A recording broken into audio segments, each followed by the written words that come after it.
mean, just to start offensively, it looked like you attacked a lot more against Dort than you did the first time around. Just how do you feel like you're improving in those situations when you're dealing with guys at that level and attacking them? Yeah, I'm just trying to be aggressive. I know we're at our best when I'm, getting downhill, being aggressive. I thought we started the game the right way. We were playing the right way. Ball was hopping, we were moving. I think we just got a little stagnant. The way they guard, they can lure you into that because they got so many elite on-ball defenders. They cross-match. They do a lot of different things. So I think we just got lured into playing that way and didn't really play our brand of basketball offensively. And then defensively, they made a lot of shots. So that's obviously just a tough one to get. But I think the emphasis is just trying to play the right way. Just what is just the flip side of that? Like anytime you move around, you're dealing with some other ace defender, basically, whether it's Dort or it's Wallace or it's one of the Williamses. I mean, just what's it like just keep running into stuff like that, and how much does that make it hard to play the way you want to play? Well, yeah, they definitely pose an interesting threat. I think similar to Boston, they had all times of 4 to 5 elite on-ball defenders on the floor. So you just think the way that we've, I don't want to say figured out how to beat Boston anyway, but I feel like we've had success against them just by, playing, ball hopping, moving, playing fast, and when we're not doing that and the ball's sticking and we're in ISO situations all game, it's really tough to beat. And then when you're turning the ball over, taking bad shots, a team like that will make you pay every time. So. Just a tough night overall. So, obviously the transition piece of that, it seemed like every time you guys made a mistake, they were able to come back at you. And sometimes when you didn't and you scored, they were able to come back at you. I mean, just how good were they in just transition tonight, and how much did that make them a problem? Yeah, they're really good. They're just really good. Best team in the league for a reason. Got a lot of different guys who contribute for them.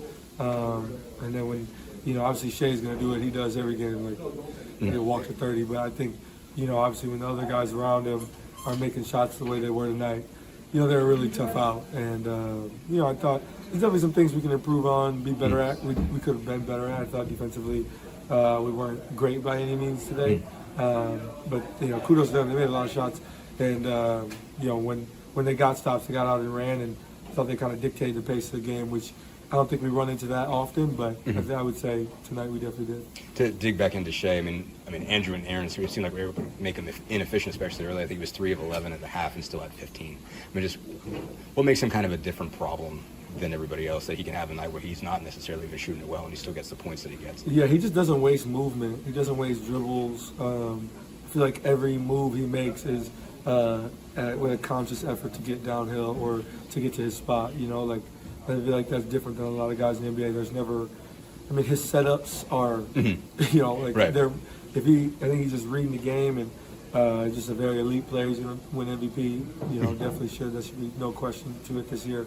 But I think a guy like that he's really tough cover for anybody. I thought we did a good job of, trying to make life difficult on him as much as we could. But, I think he's also mastered the skill of getting to the free throw line. I know there's a commentary around it. A negative commentary around it, but that's a skill. That's a real skill that the best scorers are always going to master, and he has, and he makes it really tough on you because if you get too physical, you can get to the free throw line when he wants.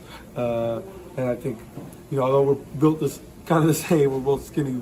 He's really, he's strong, really wiry, strong, can get downhill, just pose a lot of threats to your defense. So. Trying to make it difficult, but he is who he is at the end of the day. Are there things you learned by watching him?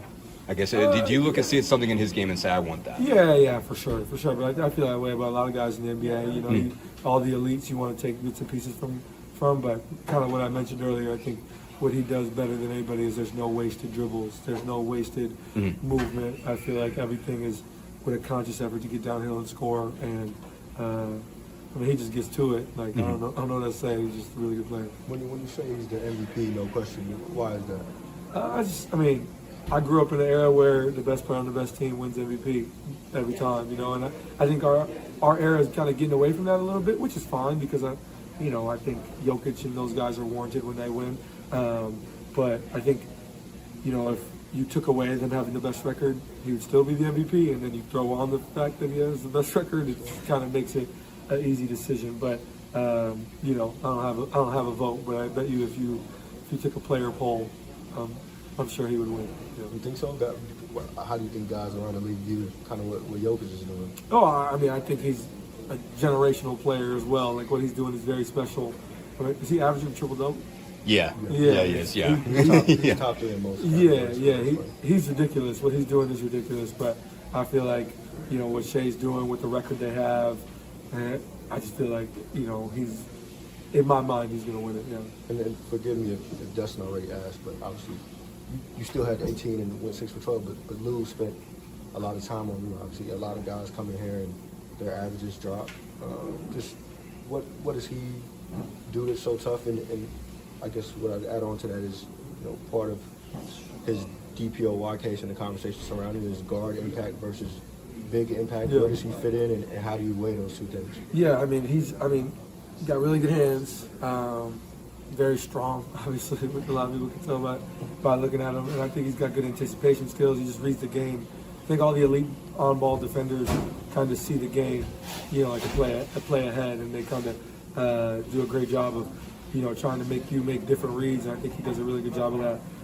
As far as DPOY stuff, I think that's an interesting conversation. I think Jalen Williams kind of talked about it a little earlier. I think there's an intrigue behind a guard DPOY and a big DPOY, because I feel like it's hard to like really, you know, equate or account for what both of those are. You know, there's some guys who can anchor a defense, which, you know, I think Rudy is, I don't know how many defensive player of the years he has, but what, you know, that's a special skill. But at the same time, there's guys like Lou Dort, Drew Holiday, you know, Chumani Kumar, many guys throughout the league who take the best guard matchup or the best wing matchup every night, and that's a whole different thing, you know. So I think that's an interesting conversation. I mean, thank God I don't have a vote, so, you know, I wouldn't know what I would do there. But I think, you know, it's hard for voters and for people. Like, you got to equate, you know, there's different levels and different skill sets defensively that you want. There's guys who can anchor defenses, and there's guys who, you know, their primary objective is to take the best player away every night. So I think it's an interesting conversation, but I don't even know who's in the lead for DPOY right now after Wemby got hurt. But he definitely the conversation.